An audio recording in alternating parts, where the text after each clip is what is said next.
আল্লামা রাফির কাছে ডাক দিয়ে বলে, ও মামা, আমি তো 7 দিন ঘুমাইতে পারি না। মামা কয়, বাগিনা কেন রে? বলে, আপনার কাছে যেই দিন আসছি এয়ারপোর্ট থেকে আর আমার চোখ লাগে না। মামা কয়, কাম হয়ে গেছে গা। কারণ এই ভাগিনা সম্পদের মোহে পড়া আল্লাহর ইবাদত করা ছেড়ে দিছিল। আল্লামা রাফি ডাক দিয়া কয়, এ ভাগিনা, সাহাল তোমার কাছে জানতে চাই, কেন তুমি ঘুমাইতে পারো না? হযরত সাহাল কয়, মামা, আমি প্রথম দিন স্বপ্নের মধ্যে দেখলাম আমি একটা সুন্দর জায়গার মধ্যে সেজদা দিতেছি ঘুম অবস্থায়, আর কে জানি আইসা আমার মাথার মধ্যে হাত বুলাইয়া দেয়। দ্বিতীয় দিন আমি একটা জায়গায় সেজদা দিতেছি, কে জানি আইসা আমার মাথার মধ্যে হাত বুলাইয়া দেয়। তৃতীয় দিন আমি সেজদা দিতেছি, কে জানি আইসা আমার মাথার মধ্যে হাত বুলাইয়া দেয়। এমন ভাবে 1 দিন না 2 দিন না, একটানা 7 দিন পর্যন্ত আমি একটা জায়গায় সেজদা দিছি। কিন্তু মামা, আমি 7ম দিনের দিন প্রশ্ন করলাম, আমি যেই জায়গায় সেজদা দেই এই জায়গাটা কোন জায়গা? আমার এই উত্তর দিছে, মামা গো, এটা হইল আমার আল্লাহ তাআলার আরশ আযিমের চৌখাট। আসসালাতু ওয়াসসালামু আলাইকা ইয়া রাসূলুল্লাহ,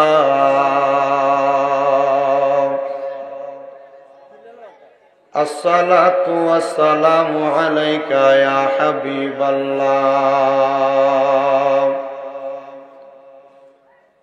আসসালাতু ওয়াসসালামু আলাইকা ইয়া শাফিআল মুযনিবিন, আসসালাতু ওয়াসসালামু আলাইকা ইয়া রাহমাতুল লিল আলামিন। আলহামদুলিল্লাহি রাব্বিল আলামিন,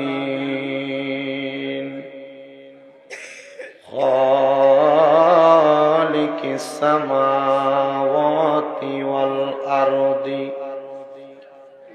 আসসালাতু ওয়াসসালামু আলা রাসূলিহি মান কানা নাবিয়্যাও ওয়া আদম ওয়া আদামু বাইনাল মাই ওয়াত তিন। দেখলে জীবন ধন্য হবে, নবী গো আপনার নয়নে, আল্লাহুম্মা সাল্লি, আওয়াজ কানে লাগে না, কানে, মাওলানা মুহাম্মাদ ওয়া আলা আলিহি মাও। ভালোবাসার জায়গা মদিনা, ভালো লাগার জায়গা মদিনা, বলেন ভালোবাসার, ভালো লাগার জায়গা মদিনা, বলেন ভালোবাসার জায়গা মদিনা, ভালো লাগার জায়গা মদিনা। এত সুন্দর জায়গা কোথাও দেখি না, এত সুন্দর জায়গা কোথাও দেখি না, সাজিয়েছেন আল্লাহ রাব্বানা, ভালোবাসার জায়গা মদিনা, বলেন ভালোবাসার জায়গা, ভালো লাগার,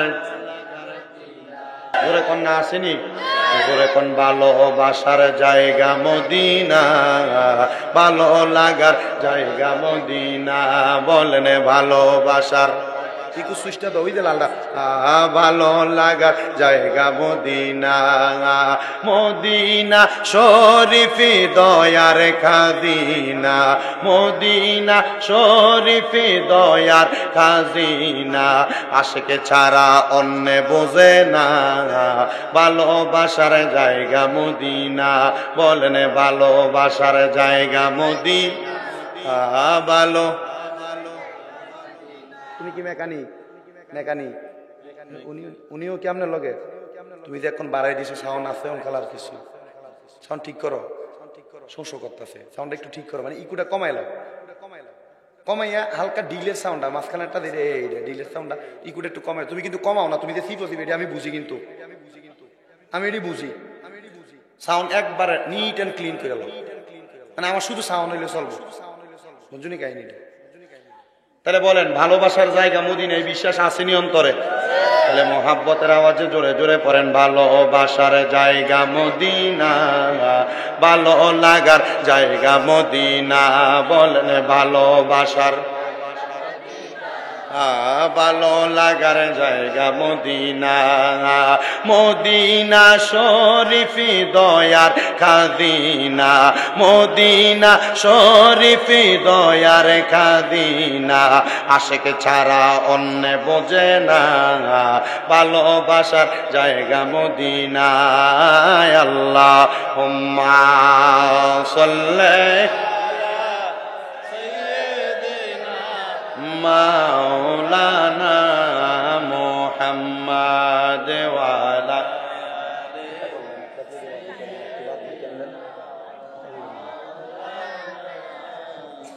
লা ইলাহা, সাউন্ড কানে লাগে না, ও লাই কানে নাই, ইল্লাহ লা ইলাহা, ও লা ইলাহা ইল্লাল্লাহ, লা ও লা ইলাহা ইল্লাল্লাহ, লা ইলাহা ইল্লাল্লাহ, লা ইলাহা। হায়রে অনেক দূরে মদিনা, আমরা কেমনে যাব জানি না। বলেন অনেক নাই, আমরা কেমনে যাব জানি না। দয়াল আল্লাহ দয়া করেন, দয়া লাগে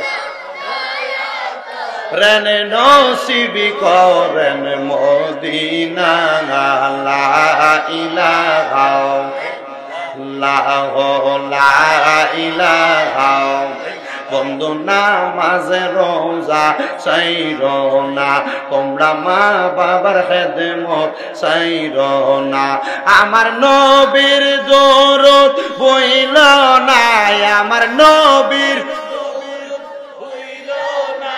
আমার নবীও তোমায় ভুলবে না। লা ইলাহা লা ইলাহা। হায়রে আমরার মনের বেদনা, বোঝাইলে মন বোঝে না। মনটা যাইতে চাই সোনার মদি। আপনারা কোন মদিনা যাইতে চাই কি চাই না? কারা কারা যাইতে চান দুই হাত সোজা করে আল্লাহরে দেখায়, জবান খুলে।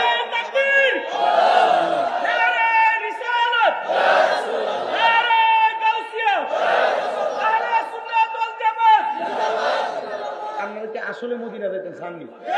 আপনাদের এখানে এতগুলো মানুষ বসে রয়েছেন, আপনারা গলার আওয়াজ মনে হয় এটা ভগৎপুর বাজার দামের এলাকা চাক্কা ভাঙচুর হয়ে যাবো। মদিনা যাইতে হলে ইমানি আওয়াজ, জজবল আওয়াজ দেওয়ার লাগবো। আপনারা কোন আমরা মদিনা যাইতে চাই কি চাই না? যাইতে চাই, ডান হাত তুলে উচ্চ কণ্ঠে আবার জোরে একটা তাকবীর দিও, জোরে জোরে গলা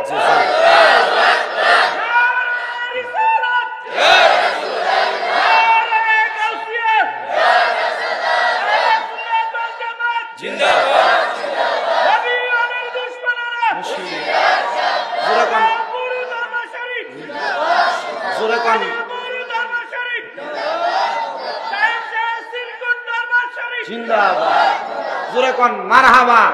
তাহলে মদিনা যাইতে চাই কি চাই না? একটু সময় লাগবে, আমি মানুষের গুলো আনতে আর নয় জানি তো। বাজারে দোয়ানে হাড়ে নিগুণ আছে, সব কিনে আনন্দ দেবো। গত বছর করছি গতকালকে, মানে মেরাজের রাইতে, এবছর হইতেছে মেরাজের একদিন পরে। তবু আই গত বছর তো মসজিদ সালাইয়ের পর আপনাদের এখানে আসছি। গতকালকে আমি মসজিদেও আসছিলাম না, আসছিলাম হবিগঞ্জে। আজকে আপনাদের এখানে, আগামীকাল লাকসাম। এমনি মোটামুটি ধারাবাহিক চলতেছে। শুধু আপনারা আমার সাথে একটু জজবা দিয়ে ওয়াজ শোনাইবেন, আমার সাথে আওয়াজটা দিবেন, আমি ওয়াজ করতে আমার অসুবিধা হবে না। শুধু আপনারা একটু মহাব্বতের আওয়াজে পড়েন, অনেক দূরে মদিনা, আমরা কেমনে যাব জানি না। দয়াল আল্লাহ রেনে দয় রেনে নসিবি করেন মদিনা লা ইলাহা লা ইলাহা আরে আমরা বড় ভাগ্যবান আমরার নবী আল্লাহর মেহমান ঠিক কি না গতকালকে রাত্রে আমার নবীজি আল্লাহর বাড়িতে মেরাজ করছেন এই রজব মাসের 26 তারিখ দিবাগত রাত 27 রজবের আগের রাত বলেন আমরা মদিনা যাইতাম চাই কি চাই না বলেন অনেক দূরে মদিনা আমরা কেমনে যাব জানি না দয়াল আল্লাহ রেনে দয়া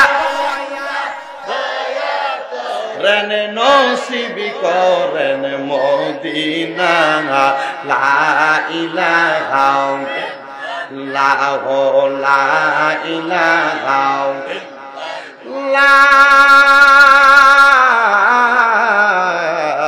ইলাহা ইল্লাল্লাহু মুহাম্মাদুর রাসূলুল্লাহ সাল্লাল্লাহু আলাইহি ওয়াসাল্লাম আমার ভাইয়েরা বাবারা বন্ধুরা রে ও আমার আগ্রার দক্ষিণ পাড়া মুস্তাফার দোকান সংলগ্ন মহাপবিত্র ঈদে মিলাদুন নবী সাল্লাল্লাহু আলাইহি ওয়াসাল্লাম উদযাপন উপলক্ষে আলী আহমদ দরবেশ উরুফে উদিলা হুজুর ও কবরবাসীর স্মরণে এই যুব সমাজের উদ্যোগে ইমানি নুরানি জলসার মধ্যে আগন্তুক আমার বাবারা বন্ধুরা আমরা সবাই আল্লাহর বান্দা আল্লাহর দেওয়া জবান দিয়া আমরা আফদালুজ যিকরি লা ইলাহা ইল্লাল্লাহ জিকির করলাম আমার নবী কয় উম্মত রে এই দুনিয়ার জমিনের মধ্যে আফদালুজ যিকরি লা ইলাহা ইল্লাল্লাহ সবচাইতে উত্তম জিকিরটার নাম হইল লা ইলাহা ইল্লাল্লাহ ওয়া আফদালুদ দুআই আলহামদুলিল্লাহ আর সবচাইতে উত্তম দোয়াটার নাম হইল আলহামদুলিল্লাহ ইয়া রাসূলুল্লাহ ইয়া হাবিবাল্লাহ নবী গো আমরা তো লা ইলাহা ইল্লাল্লাহ জিকিরও করি আমরা তো আলহামদুলিল্লাহ দোয়াও করি নবী গো ইয়া রাসূলুল্লাহ নবী গো কিন্তু আমরা এই সকল জিকির করার পরেও আমরার মনটার ভিতরে শান্তির দরকার আমরা জীবনে গুনাহ করছি আমরার কাছে তো ভালো লাগে না আমরা অনেক গুনাহ করছি লুকাইয়া লুকাইয়া আমরা অনেক গুনাহ করছি গোপনে গোপনে দাড়ি পাকা মুরব্বী বাবারা একটাবার চিন্তা করে দেখেন আপনার জীবনের গুনাহগুলা যদি আপনার ফুতেরা দেখতো সন্তানে দেখতো আপনার বাবা কইয়া পরিচয় দিত না যুবকের দল রে তোমার গুনাহ যদি তোমার মা দেখতো তুমি সন্তানরে সন্তান বইলা পরিচয় দিত না সবার কথা বাদ দিলাম এই শামীম রেজার গুনাহ যদি আপনারা দেখতেন আমার মনে হয় না মাহফিলে বক্তা বানাইয়া দাওয়াত দিতেন আমার আল্লাহর দরবারে শুকরিয়া আমার আল্লাহ তাআলা আমার গুনাহগুলা গোপন করে রাখছে ওই আমার আল্লাহ আপনার দরবারে লাখো কোটি শুকরিয়া জানাই আপনার জীবনের গুনাহগুলা গোপন করে রাখছে মাবুদ গো আজকে এই আব্রা এলাকার যুব সমাজের উদ্যোগে এলাকাবাসীর সহযোগিতার মাহফিলে বৈশা আপনার কাছে তওবা করি আর কোনোদিনই গুনার দিকে কদম বাড়াইতাম না আপনারা বলেন আজকের মাহফিলে বৈশা আমরা যদি আমার আল্লাহর কাছে জীবনের গুনার জন্য তওবা করি ক্ষমা চাই আমার আল্লাহ আমরার জীবনের গুনাহ মাফ করতে পারে কি পারে না জোরে কন্যা পারে কি পারে না ওরে তুমি তো মালিকুল কাদির আরে বানাও কত বাদশারে ফকির এসব তোমার কুদরতেরই দান কন্যা এসব তোমার কুদরতেরই দান আল্লাহ পরওয়ার গুনাহ খাতা মাফ করো মোরার বলেন গুনাহ খাতা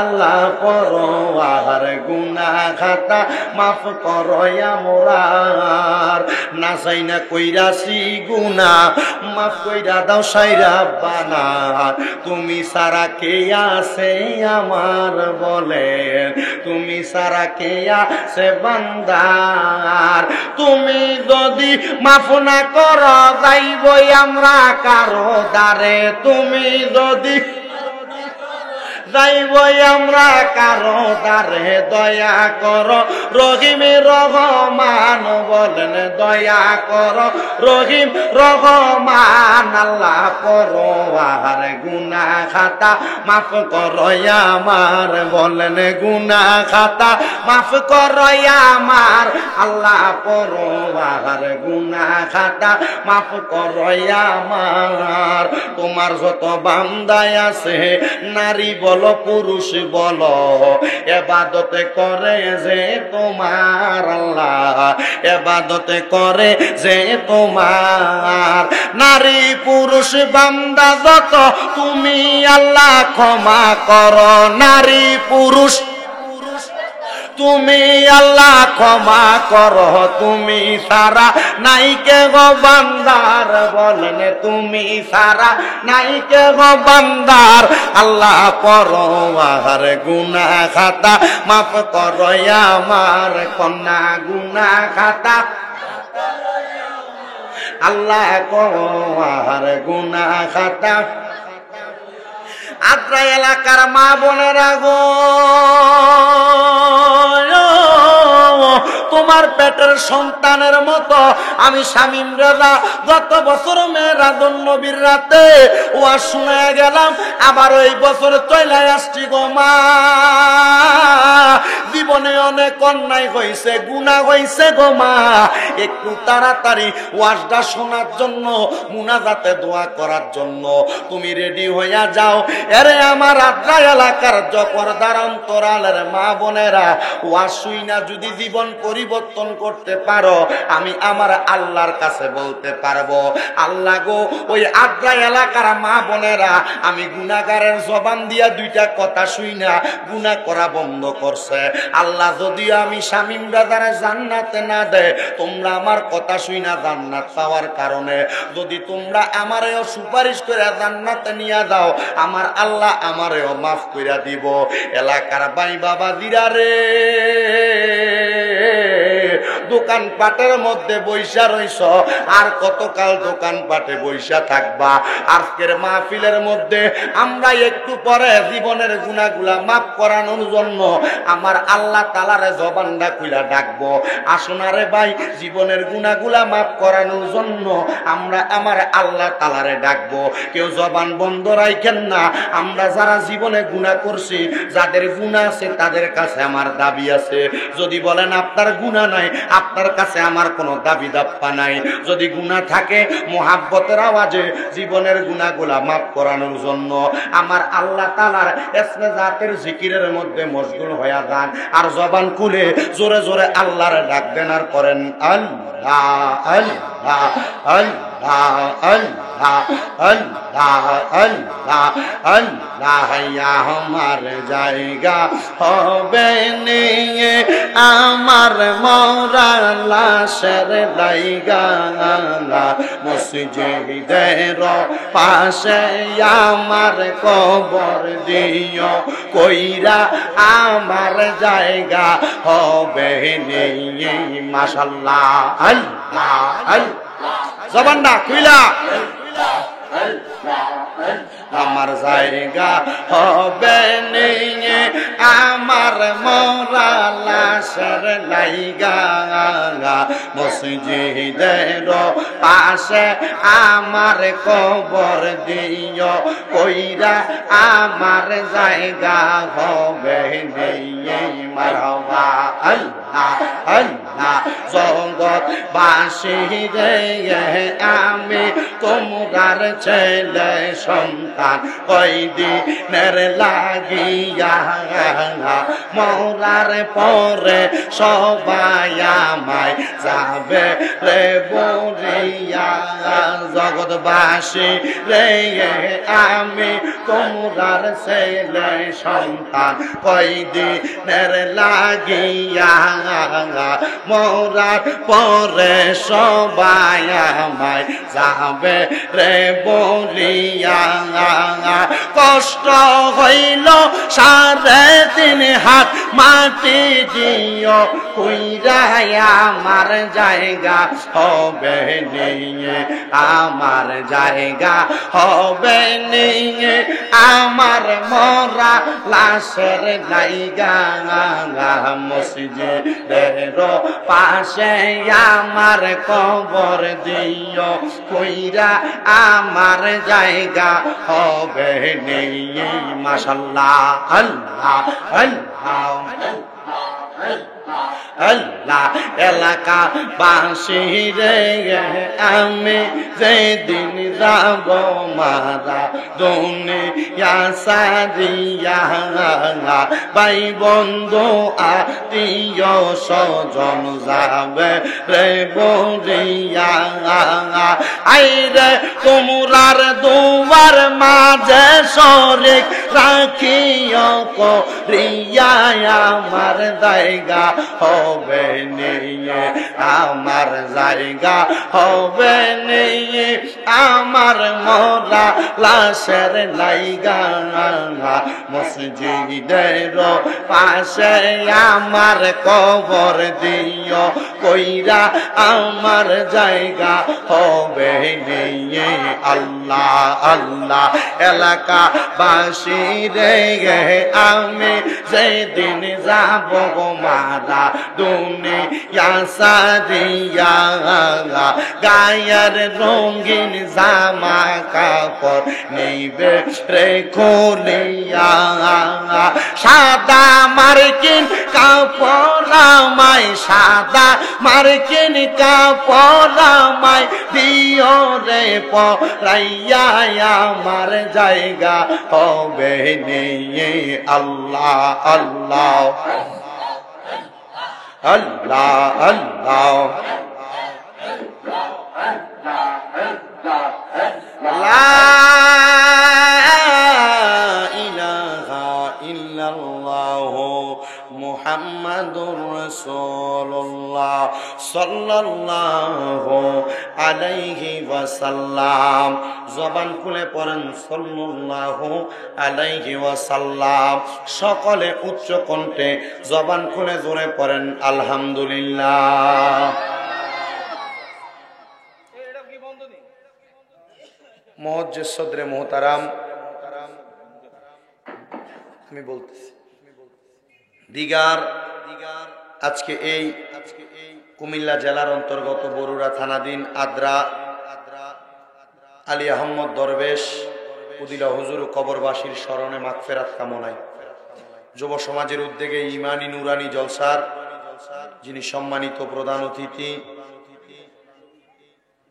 জনাব মোহাম্মদ সালাউদ্দিন চৌধুরী সাহেব বিশিষ্ট সমাজ সেবক আদ্রা উনি এসে উপস্থিত হয়েছেন উনি তো না আলহামদুলিল্লাহ আমি ডাক দিছিলাম মাইকে সবাইকে আমরা প্রধান অতিথি সব আইয়া না খা এর লেগে আমি মাইকে ডাক দিয়ে লাইয়া পড়ব ইনশাআল্লাহ আজকের মাহফিলে প্রধান আলোচকের ভূমিকা আলোচনা করেছেন আশেকে রসুল জিনাকে বাংলার বুলবুল বলা হয় কারি রুহুল আমিন সিদ্দিকী সাহেব মাগুরা আলোচনা করেছেন হযরত মাওলানা মোহাম্মদ মিজানুর রহমান সাহেব খাদেম বিশ্ব জাকের মঞ্জিল হাফেজ কারি মোহাম্মদ মাহাদি আল হাসান মাহফিল সম্মানিত সভাপতি জনাব মোহাম্মদ বিল্লাল হোসেন সাহেব বিশিষ্ট সমাজসেবক আদ্রা বরুড়া কুমিল্লা সম্মানিত সহসভাপতি জনাব মোহাম্মদ জাকির হোসেন মানিক সাহেব বিশিষ্ট ব্যবসায়ী রহিমানগর বাজার কচুয়া চাঁদপুর সম্মানিত মাহফিল পরিচালক যিনি মাহফিল পরিচালনা করছেন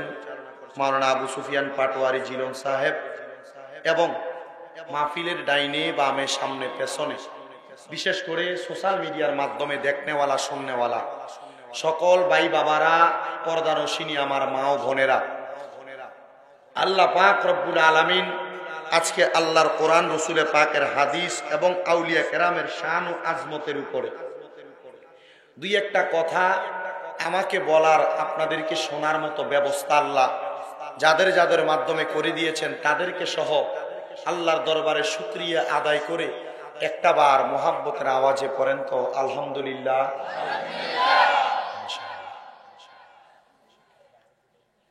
আপনারা যথেষ্ট পরিমাণ মানুষ আছেন এই আদ্রা এলাকায়। আমার ভাইজান জনাব রুহুল আমিন সিদ্দিকী সাহেব ওয়াজ করার সময় আমি আইসাছি, একটা পরিবেশ আপনাদের এখানে দেখছি। দেখার পর আমার খুব খারাপ লাগলো। উনি এত সুন্দর ওয়াজ করে, আপনারা এখানে মানে দেখবেন ছোট ফোলা ভাইনের মাথা কামায় না, মাথা কামানোর সময় দেখবেন ফোলা এমনে গারবেয়া করে, এমনে গারবেয়া করে, তো এন দিয়ে কদ্দুর কামায়, এরপরে এদিকে মেয়া করলে এদিক দিয়ে কদ্দুর কামায়, কামাইলে দেখবেন জায়গাটা খাবলেন না মনে হয়। আমরা যেটা একবারে খাস বাংলা, আমরা কুমিল্লার ভাষা যেটা আমরা কই খাবলেন না, এমন এমন আমি দেখছি ইন্ডিয়া কড়া এদিক দিয়ে কড়া এইভাবে বই আসছি না। আমি আবার এমন পরিবেশে ওয়াজ করতাম, কারণ আল্লাহ রহমতে আমার বয়স যদিও 24-এর ধারে পড়ছে। আমি 2017-তে যখন এসএসসি পরীক্ষা দেই, 17 সালের শেষ থেকে আমি এখন পর্যন্ত ওয়াজ করি। বই না দেখেন কয় বছর আমি এই পর্যন্ত ওয়াজ করি। আলহামদুলিল্লাহ আমার সকল পরিবেশে ওয়াজ করে অভ্যাস হয়ে গেছে। এখন অনেক সময় হাজার হাজার মানুষের সামনে করি, আবার যখন সময় পাই না, ভাত মাগরিব সময় দেওয়া লাগে, 2-3 জন লইয়া বই এসার আগে হ্যান্ডেল ফুরে এলেন। আমি গত বছরও দেখছি আমার উস্তাদ মাওলানা মিজানুর রহমান জাফরি হুজুর যখন বয়ান করে, তখন আপনার এই অবস্থা করে রাখছে। তুমি বুঝছো কিন্তু মাইকে সাউন্ডারে হুদা না বুঝছা, কিন্তু 2-3 মিলে লাগতাছ লাইরে, এটারে কিন্তু বেদার লাগাই দিস। আমি চুপ করে বই থেকে কেমন ঘরে তোমার গালাগালি করবো। দেখছি বিরিয়ানিটা দেওয়ানোর আগ মুহূর্ত মোটামুটি অতিথি সাহেব এই ফ্যান্ডেলটার ওই সাইকেলটির কোনাটা পর্যন্ত বরফ রয়েছে। আজকেও হবে এই বিশ্বাস আমি রাখি, কারণ বিরিয়ানির জায়গা আছে। আর গত বছর আমি এই কালেকশন করে দিয়ে গেছিলাম। কারণ যেহেতু আজকেও হবে, আপনারা থাকবেন আলহামদুলিল্লাহ, অসুবিধা নাই। কিন্তু আপনি যে এই এলাকায় একটা জান্নাতের বাগান মাহফিল হয়েছে, আপনি যে এখানে আইসা বসেন নাই, কাল হাসরের ময়দানে যখন আপনারা আল্লাহ তাআলা জিজ্ঞাসা করবে এই ব্যাপারে কি জবাব দিবেন? আর আরেকটা কথা আপনারা ক্লিয়ার করে দেন, যখন কোন এলাকার ভিতরে কোরআন সুন্নাহর বাগান করা হয়, ওই এলাকার কবরবাসীর রুহুটাকে ওই দিন উন্মুক্ত করে দেওয়া হয়। যারা কবরবাসী আছে, ওই কবরবাসীরা মরে গেছে না, ওনাদের রুহুটাকে ওই সময় আল্লাহ উন্মুক্ত করে দেন। এই আজকে আপনাদের এখানে যারা যারা আছেন, কারোর মা নাই, বাপ নাই, দাদা নাই, দাদি নাই, আত্মীয় স্বজন কবরে আছে না, এই কবরবাসীর রুহুগুলাকে আল্লাহ উন্মুক্ত করে দিয়েছেন। কবরবাসীগুলো আপনারা ডাইনে বামে ঘুরতেছে, আর আপনাদের যারা আত্মীয় স্বজন আপনাদের কাছে ভিক্ষুক যেমনি ভিক্ষা চায়, তার চাইতে আরো কঠিন ভাবে আপনার কাছে দোয়া ভিক্ষা চাইতেছে।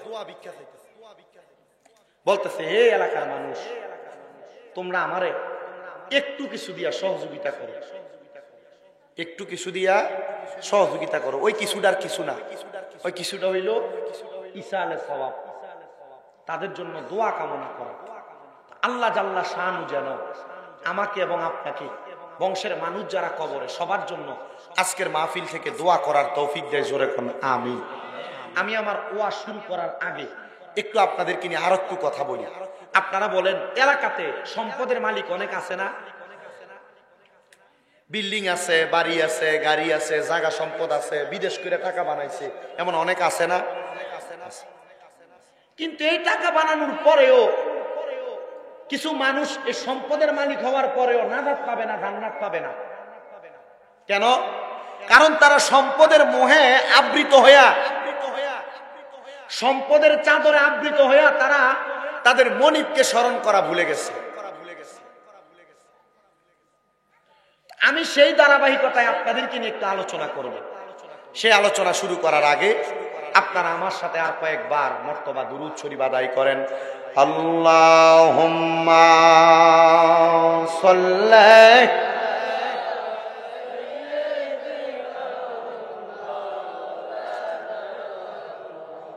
ওয়া আলা আলি সাইয়্যিদ।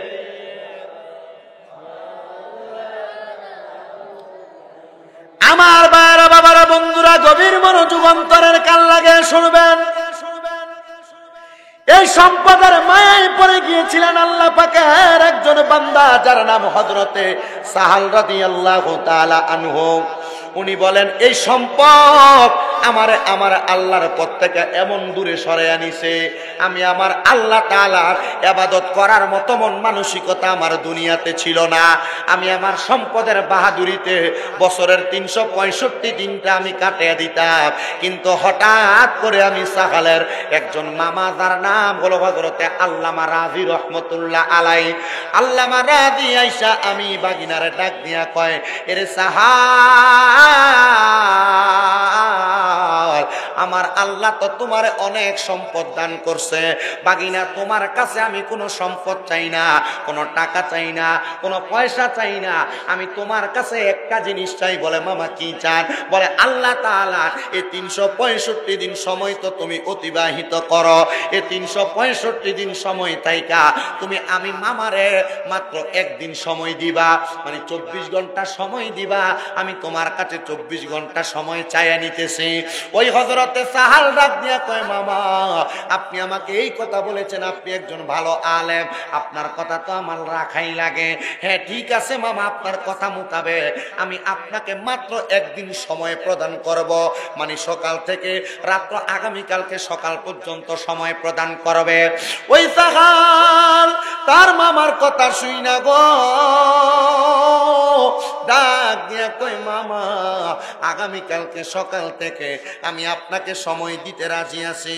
ওই সাহাল ওনার কথা মোতাবেক তাকে সময় দিতে লাগলেন। তো আল্লামা রাজি তো উনি একজন ভালো মানের আলেম, আলেম হওয়ার কারণে আল্লামা রাজি রহমতুল্লাহ আলাইহি ডাক দিয়া কয়, মামা আমাকে যেহেতু সময় দিবা, আমিও মনে মনে চিন্তা করলাম এ 24 ঘন্টা সময় আমি তোমার দুনিয়ার কোনো ধোঁকাবাজিতে কাটাইব না, দুনিয়ার কোনো খারাপ কাজে কাটাইব না, বাগিনা আমি কাটাইব, আমি এবং তুমি মিলে আজকে সারাটা সময় আল্লাহর ইবাদত করব।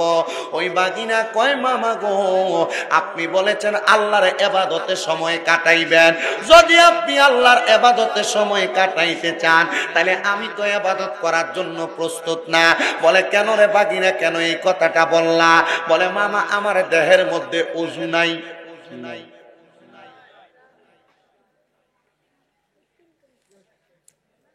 বলেন বলেন কি নাই? কোন লম্বা নামাজ, ওই নামাজের মধ্যে আল্লাহর বান্দা সর্বপ্রথম সূরা ফাতিহা তেলাওয়াত করেছে, তারপরে আরেকটা সূরা মিলায়া প্রথম রাকাত নামাজ শেষ করেছে, আর দ্বিতীয় রাকাত নামাজ পড়া যখন তিনি সূরা ফাতিহা পড়লেন, সূরা ফাতিহা পড়ার পরে উনি ওনার কেরাতের সঙ্গে মিলাইলেন, কেরাত মিলাইলেন, একবার না দুইবার না, একটানা 50 বার সূরা ইখলাস তেলাওয়াত করলেন। ওনার নিয়ত হইল বাগিনা যেহেতু সম্পদের মায়ায় পইরা ইবাদত করে না, আজকে রাতে আমি তারে নিয়ে ইবাদত করাইব, এই ইবাদতের মায়ায় যদি বাগিনা পইরা যায়, আমার এই ভাগিনাটা আল্লাহ পাক রব্বুল আলামিনের ইহদিনাস সিরাতাল মুস্তাকিমের পথ মতে চলতে পারবে। আদ্রার বাবারা রে, আশেপাশে এলাকার যুবকের দলেরা, পর্দার অন্তরালের মা বোনেরা, মনোযোগ দিয়া আলোচনাটা শ্রবণ করো। ওই আল্লাহর বান্দা ওযু কইরা যখন সারা রাত্র নামাজ পড়ল, পরের দিন সকাল হওয়ার সাথে সাথে মামারে কই, ও মামা 365 দিনের মধ্যে আপনি আমার মামা হিসেবে আমার কাছে মাত্র একদিন সময় চাইছে, আমি সময় দিছি মামা, এবার আপনি অনুমতি দিলে আমি আপনার কাছ থেকে চলে যাইব। এই কথা শুই না রে আল্লামা রাজি কয়, আল্লাহ আমার বাগিনারে আমি হেদায়েত করার জন্য সময় পাইলাম মাত্র 24 ঘন্টা, বাগিনা হেদায়েত হইছে কিনা আপনি আল্লাহ ছাড়া আর কেউ জানে না। এবার যখন আল্লামা রাজি রহমতুল্লাহ আলাইহি এই কথা বইলা উনি ওনার ঘরে চইলা গেলেন, আর হযরতে সাহাল রহমতুল্লাহ আলাইহিকে বললেন, ঠিক আছে যেহেতু তুমি তোমার ওয়াদা মোতাবেক আমারে সময় দিলা, এখন তুমি তোমার বাড়িতে চলে যাও। আল্লামা সাহাল নিজে তার জীবনীর মধ্যে বর্ণনা করে, আমি যখন আমার মামার কাছ থেকে ছুটি নিয়ে বাড়ির মধ্যে চলে গেলাম, যাওয়ার পরে দ্বিতীয় দিন রাত্রবেলা আমি ঘুমাইতে গেছি, আমার ঘুম আসে না রে, আমার যখন ঘুম আসে না, আমি চিন্তা করলাম আমার মামা বলছে কেউ যদি আরামসে ঘুমাইতে চায় সে যেন ওযু বানায়া ঘুমায়। বলে কেন? বলে অজু বানায়া সে যদি ঘুমায়, ওই ঘুম অবস্থায় যদি মারা যায়, তার মরণটা শহীদের কাতারে লিপিবদ্ধ হয়ে যায়। একটা আমল শিখেন। কি শিখলাম? তাহলে যদি কোনো ব্যক্তি অজু করে ঘুমায় আর ঘুমন্ত অবস্থায় এই অবস্থায় মারা যায়, যদি মারা যায় তার দরজা হবে কি দরজা? শহীদের দরজা। আপনারা বলেন শহীদরা কি জান্নাতি না জাহান্নামী? জান্নাতি। আমার মুসলমান ইমানদারের দলেরা গভীর মনোযোগ দিয়া শুনবা। ওই আল্লাহর বান্দা অজু কইরা ঘুমাইতে গেছে রে। ঘুমানোর পরে আমরা মাঝে মাঝে ঘুমানোর পরে দেখবেন উলুট পালট কিছু স্বপ্ন দেখলে ঘুম থেকে ফাল দিয়ে উঠি, যেটা আমরা সেপটা খেয়ে উঠি কই না? ওই সাহাল উনি বলেন আমি ঘুম থেকে ফাল দিয়ে উঠলাম, উঠার পরে আমার মধ্যে ভয় ভয় কাজ করলো, আমি আবার ঘুমাইতে গেলাম। আল্লাহর কসম আমি ওই রাতে আর ঘুমাইতে পারি নাই। তৃতীয় দিন আমি সেম ভাবে ঘুমাইতে গেলাম, অজু কইরা ঘুমাইতে যাওয়ার পর আমি ওই রাত্র ঘুমাইতে পারি নাই। আমার চোখটা লাগার পর আমি ঘুম থেকে ফাল দিয়ে উঠি। এমন ভাবে একদিন না, 2 দিন না, টানা 7 দিন আমি ঘুম থেকে লাফ দিয়া দিয়ে উঠি। কয়দিন? আল্লামা সাহাল বলে টানা 7 দিন আমি ঘুম থেকে যখন ফাল দিয়ে উঠি রে, ঘুম থেকে ফাল দিয়া উঠার পরে 7 দিন পর আমার কাছে যখন ভালো লাগে না, আমি দৌড়ে আমার মামা আল্লামা রাজির কাছে গেলাম। আপনারা মাঝে মাঝে দেখবেন বিপদ আপদে পড়লে হুজুরের কাছে যান, যান না? মানুষ মরলে যায়, পোলাফাইনের নাম রাখতে যায়, পোলাফাইন কানলে রাতকে দেয়, ডাক দিয়ে হুজুর আইন আমার পোলাটা জারাই দিয়ে দেন। আছে না এমন অবস্থা? এই বিপদে পড়লে যান আপনারা হুজুরের কাছে, মোল্লার কাছে। আনাইলে কিন্তু হুজুরের কাছে যাওয়ানোর কোনো খবরও থাকে না। হুজুরের দেখলে যে একটা এলার্জি লাগে। আরে হুজুর যদি রাস্তা দিয়ে কোনো রকম দাঁত খিলের করতে করতেও যা, কি কারেন্ট এখানে করেনি না, হুজুরদেরকে দেখলে এটা কইলেন না, মোহাব্বত করেন হুজুরদের সাথে। আমি কোনো আপনার এলাকায় আইজ গেছি, গত বছর আইছি, আর আবার 1 বছর পর আইজ গেছি। আমি আবার আগামী দিনে আমাদের গ্যারান্টি নেই, কিন্তু এলাকার হুজুররা এদেরকে একটু সম্মান করেন, তাজিম করেন। এদেরকে যখন তাজিম করবেন দেখবেন এটার একটা রুহানি দোয়া আপনি আপনার অন্তরের ভিতরে পাবেন, আমল নামার ভিতরে উঠাইতে পারবেন। আল্লাহ কবুল করো, আমিন করো। উনি দৌড়ে গেছে, আল্লামা রাজির কাছে ডাক দিয়ে বলে, ও মামা আমি তো 7 দিন ঘুমাইতে পারি না। মামা কয় বাগিনা কেন রে? বলে আপনার কাছে যেই দিন আসছি এয়ারপোর্ট থেকে আর আমার চোখ লাগে না। মামা কয় কাম হয়ে গেছে গা। কারণ এই ভাগিনা সম্পদের মোহে পড়া আল্লাহর ইবাদত করা ছেড়ে দিছিল। আল্লামা রাজি ডাক দিয়া কয়, এ ভাগিনা সাহাল তোমার কাছে জানতে চাই কেন তুমি ঘুমাইতে পারো না? হযরত সাহাল কয় মামা আমি প্রথম দিন স্বপ্নের মধ্যে দেখলাম আমি একটা সুন্দর জায়গার মধ্যে সেজদা দিতেছি ঘুম অবস্থায়, আর কে জানি আইসা আমার মাথার মধ্যে হাত বুলাইয়া দেয়। দ্বিতীয় দিন আমি একটা জায়গায় সেজদা দিতেছি, কে জানি আইসা আমার মাথার মধ্যে হাত বুলাইয়া দেয়। তৃতীয় দিন আমি সেজদা দিতেছি, কে জানি আইসা আমার মাথার মধ্যে হাত বুলাইয়া দেয়। এমন ভাবে 1 দিন না 2 দিন না, একটানা 7 দিন পর্যন্ত আমি একটা জায়গায় সেজদা দিছি। কিন্তু মামা আমি 7ম দিনের দিন প্রশ্ন করলাম আমি যেই জায়গায় সেজদা দেই এই জায়গাটা কোন জায়গা? আমার এই উত্তর দিছে মামা গো এটা হইল আমার আল্লাহ তাআলার আরশ আযিমের চৌখাট। মামা কই বাগিনা আমার কাছে বলছো, এ কথার কারোর কাছে বইল না কেন? বলে মামা তুমি যে এতদিন পর্যন্ত দুনিয়ার মায়ায় মগ্ন ছিলা, সম্পদের তাড়নায় ইবাদত ছেড়ে দিছিলা, ও মামা আজকে আজকে আজকে আজকে তোমার সময় হয়েছে। 7 দিন তোমাকে আল্লাহ তাআলার পক্ষ থেকে ডাক দেওয়া হয়েছে, ও সাহাল সম্পদের মায়া ছেড়ে দাও। বলে মামা কেমনে বুঝতাম যে আল্লাহর পক্ষ থেকে বলা হয়েছে? বলে ভাগিনা আমার সামনে আসো। আল্লামা রাজি তার সামনে বসাইয়া উনি তার চক্ষুটা বন্ধ কইরা তার বুকের মধ্যে শাহাদাত আঙ্গুলটা লাগাইয়া দিতে কয় বাগিনা কি দেখতে পাও? বলে মামা গত 7 দিন যেই জায়গায় শ্রদ্ধা দিছি আমি আমার চোখ দ্বারা ওই জায়গা দেখতে পাই। ওরে তুমি জানোনি এই আরশ মুআল্লার মধ্যে কে বসবাস করে? এইখানে কেউ বসবাস করে না। আরশ মুআল্লা লামকান হইল আমার আল্লাহ তাআলার বাড়ি। এই জায়গার মধ্যে আমার আল্লাহ তাআলা আল্লাহর খাস বান্দা ছাড়া কাউকে গ্রহণ করে না। মামা রে, ও মামা, আরশ আজিমের ডাইনে বামে কি তুমি তাকাইতে পারো নি? উনি ডাক দিয়া কয় মামা আমি তো ইবাদতে মগ্ন গো, আমি আল্লাহ তাআলার আরশ আজিমের ডাইনে আর বামে কেমনে তাকাইব? উনি কয় আমি আবার তাকাইয়া দেখলাম গো অনেক সুন্দর সুন্দর কিছু জায়গা দেখা যায়। আমি বললাম মামা গো এই সুন্দর সুন্দর জায়গাগুলা তো আমার দেখা প্রয়োজন। বলে কেন দেখা প্রয়োজন? বলে ওই জায়গাগুলা দেখতে আমার কাছে বড় সুন্দর লাগছে। ডাক দিয়ে কয় মামা এই সুন্দর জায়গা তো তুমি এমনে দেখতে পারবা না। বলে কেন গো, কেন গো? বলে সুন্দর জায়গাটার নাম হলো জান্নাত। ওই জান্নাত যদি তুমি দেখতে চাও দুনিয়াতে আমার আল্লাহ তাআলার ইবাদতে তোমার সময়টা কাটাও। আল্লামা সাহাল ডাক দিয়া কয় ও জগৎবাসী রে, আমি যখন আমার মামার সঙ্গে ইবাদতে মশগুল হয়ে গেলাম, এবার আমার সম্পদের মায়া নাই, টাকার মায়া নাই, পয়সার মায়া নাই। আমার মামার সঙ্গে আমি ওয়াদাবদ্ধ হইলাম, ও মামা,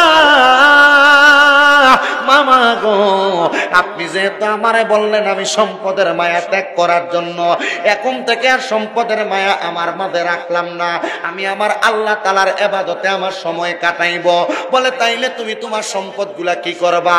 আল্লামা সাহাল রাহমাতুল্লাহ আলাইহি উনি বলেন আমি হাতের মধ্যে একটা কাগজ নিলাম, ওই কাগজটাকে আমি হাতের মধ্যে নিয়ে 4টা টুকরা করলাম।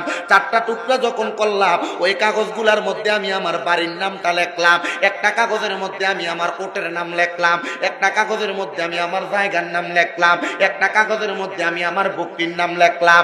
এমন ভাবে একটার মধ্যে আমার বাড়ির নাম, একটার মধ্যে আমার ওটের নাম, একটার মধ্যে আমার বকরির নাম, একটার মধ্যে আমার সম্পত্তির নাম লিখলাম। সকল কিছু লেখার পরে আমি আমার পুরা এলাকার মানুষকে ডাক দিলাম, জগৎবাসী,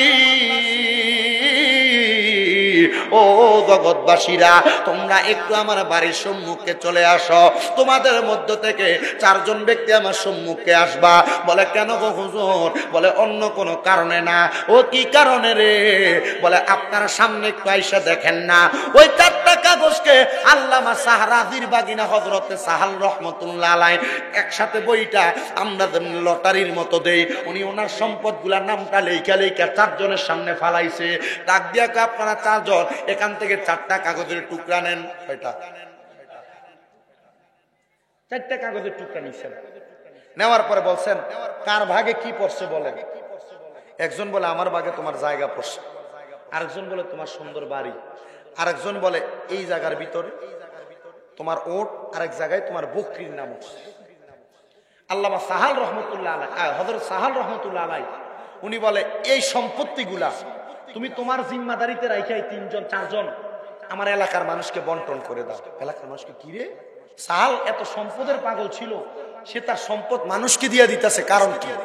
বলছে কারণ অন্য কিছু না, আমার মনিব আমারে ডাক দিছে, আমি আমার মনিবের ঘর দেখার জন্য তাড়াতাড়ি যাইতে চাই। কার ঘর দেখার জন্য? মনিবের ঘর দেখার জন্য যাইতেছে।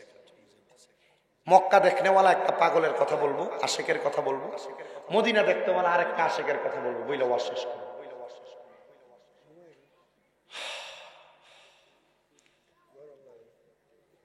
সবাই বলে তুমি কি দিয়া মক্কায় যাইবা? বলে আমি কি দিয়া মক্কায় যাব তোমাদেরকে কেমনে বলবো? তবে আমি এই সম্পদের বাহাদুরি দিয়া মক্কায় যাইতে চাই না।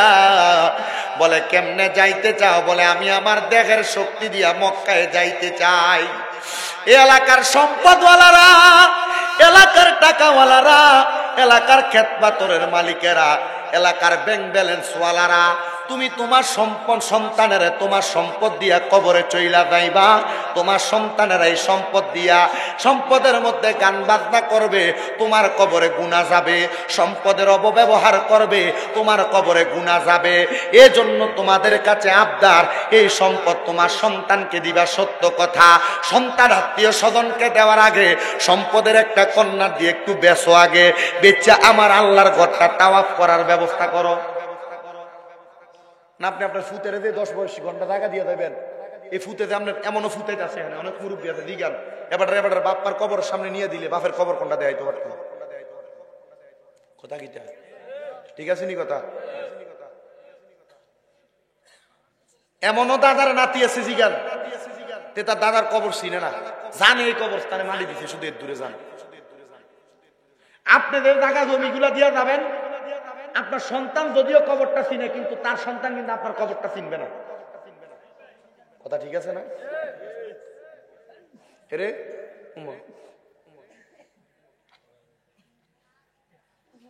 খুব মনোযোগ ওই বেটা, এই দুনিয়া তো পকেটে ঢুকা ঢুকা পকেটে।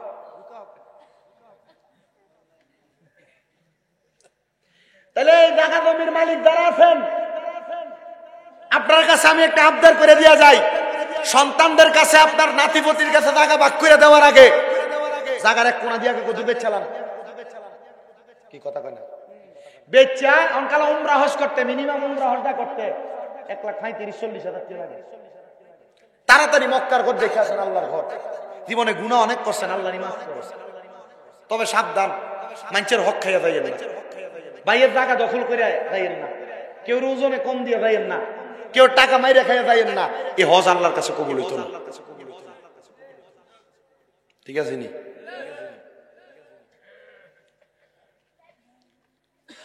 আল্লামা সাহালকে জিজ্ঞাসা করা হয়, তুমি তোমার সব সম্পদ কেন মানুষকে দিলা?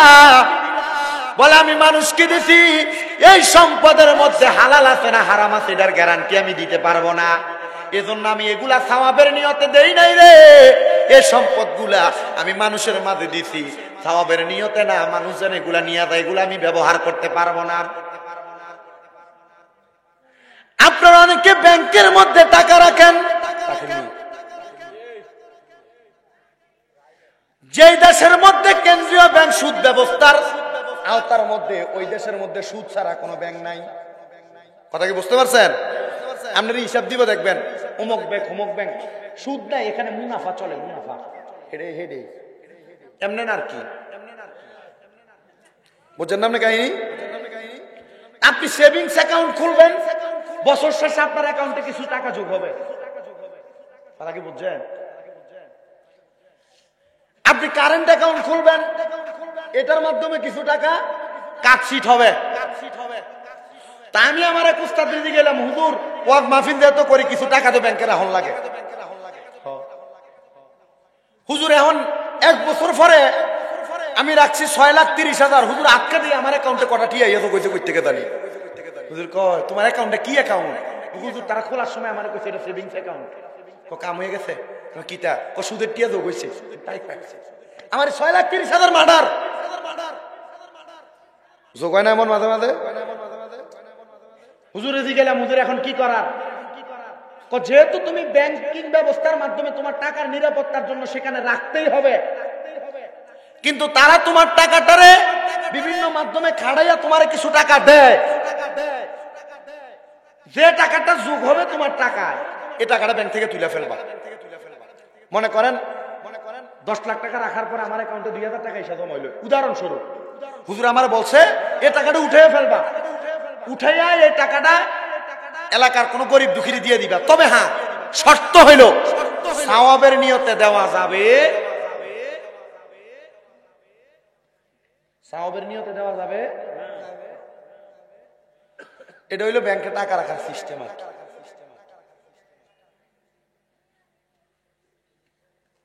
আল্লামা সাহাল রহমতুল্লাহ আলাইহি বলতেছেন হযরত, উনি বলে আমার যত সম্পদ, এই সম্পদের ভিতরে আমার হালালও আছে হারামও আছে, কিন্তু কোনটা হালাল আর কোনটা হারাম আমি জানি না। এই জন্য হালাল হারাম বাঁচবো কেমনে এটা চিন্তা করে আমি আমার সব সম্পদ মানুষকে দিয়ে দিছি।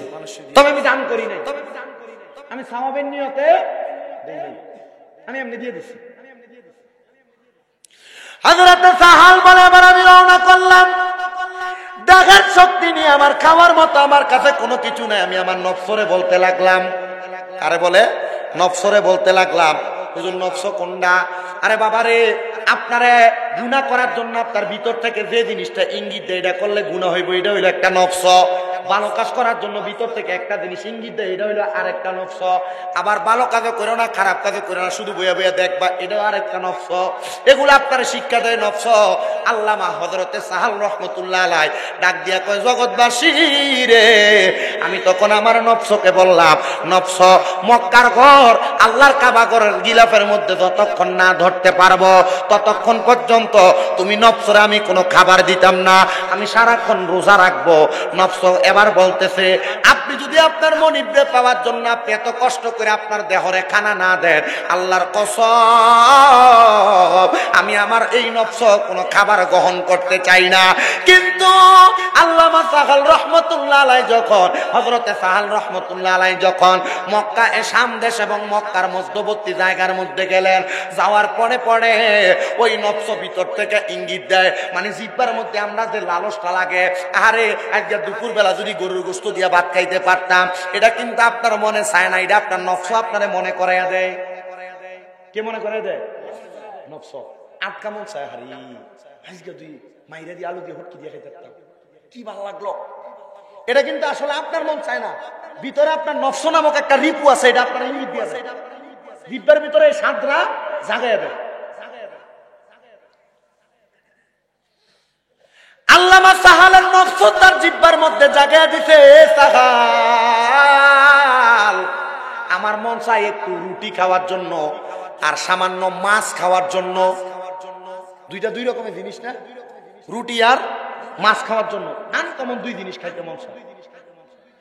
আল্লামা সাহাল রাহমাতুল্লাহ আলাইহি বলে, নফস তোমারে আমি যদি খাবার দিতে চাই, নচেত আমি দুনিয়ার কোন মানুষের কাছে চাওয়া লাগবে, আর নচেত আমাকে চুরি করা লাগবে।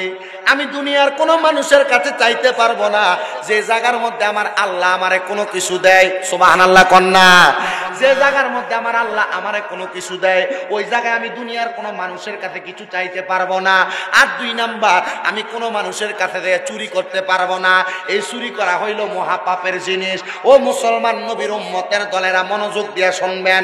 আল্লামা সাহাল রাহমাতুল্লাহ আলাইহি ডাক দিয়া, আমি আমার নফসকে যখন কন্ট্রোল করতে পারতেছি না, আমার নফস যখন আমার বারবার এই সমস্ত কথাগুলা বলে, আমি আমার নফসকে ইঙ্গিত দিলাম, ঠিক আছে আমি তোমার খাবারের ব্যবস্থা করি।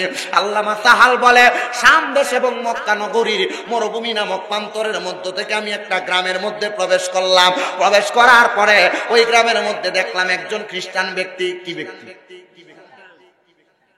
একজন খ্রিস্টান ব্যক্তি উটের কুচের ভিতরে দড়ি লাগাইয়া উটটারে ডাইনে বামে ঘুরায়। আগে গম বাঙাইতো যে জাতা, সিনের নাম না জাতা, জাতা। এ জাতার মাথার ভিতরে দড়ি লাগাইয়া উটের পিঠে লাগাইয়া ঘুরাইতেছে আর গম ভাঙাইতেছে। আল্লামা সাহাল কয়, এখানে আমার একটা কাজ করার মাধ্যম আছে, যেখানে চুরিও করা হবে না, কারোর কাছে চাওয়াও লাগবে না। উনি যে প্রশ্ন করছে, এই উটের মালিক, জাতার মালিক, তুমি যে আটা ভাঙাইতেছ, জব ভাঙাইতেছ, তোমার এই জব ভাঙানোর কাজে যে উটটা ঘুরতেছে, তুমি তার বেতন কত দাও? বেতন মানে উঠ তো বেতন নেয় না, এই বেতনের টাকাটা নির্ধারণ করে তার জন্য খাবার ক্রয় করে। বলছে, আমি আমার এই উটের জন্য 2 দিরহাম নির্ধারণ করছি। আল্লামা সাহাল হযরত সাহাল রাহমাতুল্লাহ আলাইহি ডাক দিয়ে বলে, তুমি আমার 2 দিরহাম দেওয়া লাগবে না, তুমি যদি আমাকে 1 দিরহাম দাও, এই উটের কাজটা আমি তোমার করে দেব। আমরা বোঝেন উনি কোন পরিস্থিতিতে গেছে। আসিল কিন্তু অনেক সম্পদের মালিক, অনেক টাকা পয়সার মালিক, সব মানুষে দিয়া এখন আসছে পরের বাড়িতে উটের কাম নিজে করার জন্য।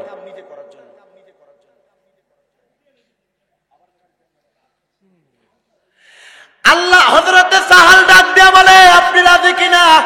ওই ব্যক্তি বলে, যদি আমি আমার উটকে পরিশ্রম না করাই, আমি আমার উটকে মাত্র আধা দেরহাম অথবা সামান্য 1 দেরহামের অর্ধেক টাকা দিয়া আমি আমার উটকে খাওয়াইতে পারি, কিন্তু কষ্ট করানোর কারণে উটে খাবার বেশি খায়, এজন্য আমি আমার উটকে বেশি দেওয়া লাগে।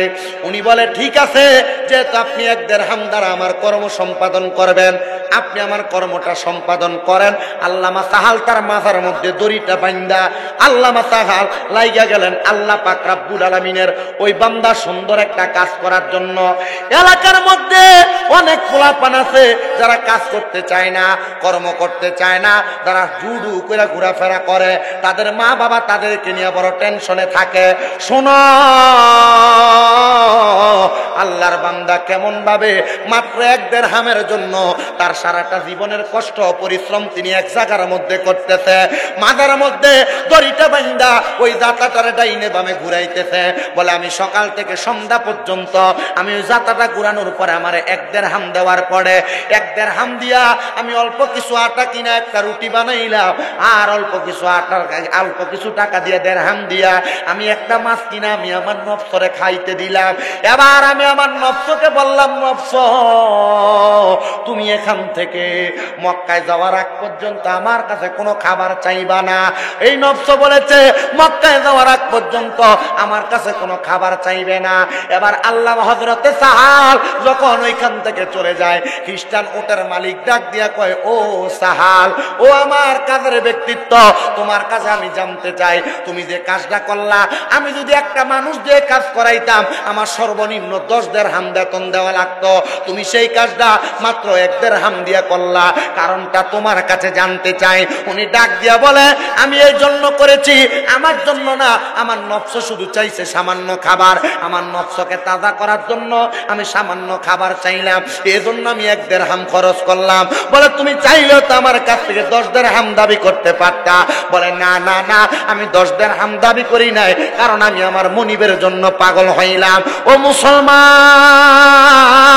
হযরতে সাহালের এই কথা শুইনা খ্রিস্টানটা বড় ইন্সপায়ার হয়ে গেছে, তার অন্তরের মধ্যে কেমন জানি একটা ঝড় উঠা গেছে, ঈমানের ঝড়। ডাক দিয়া কয়, যেই ব্যক্তি তার মনিবের খুশির জন্য সব সম্পদ ত্যাগ কইরা আমার আল্লাহ তাআলার খুশির জন্য মাত্র 1 দেরহামের পাগল হয়ে গেছে, মাত্র 1 দেরহামের দিয়া সে তার নফসকে জিন্দা করছে, আল্লাহর কসম সে কোনো সাধারণ ব্যক্তি হইতে পারে না। এ আল্লাহর বান্দা, এই মুহূর্তে আমি খ্রিস্টানরে তুমি কালেমা পড়াইয়া দাও, লা ইলাহা ইল্লাল্লাহ মুহাম্মাদুর রাসূলুল্লাহ সাল্লাল্লাহু আলাইহি ওয়াসাল্লাম।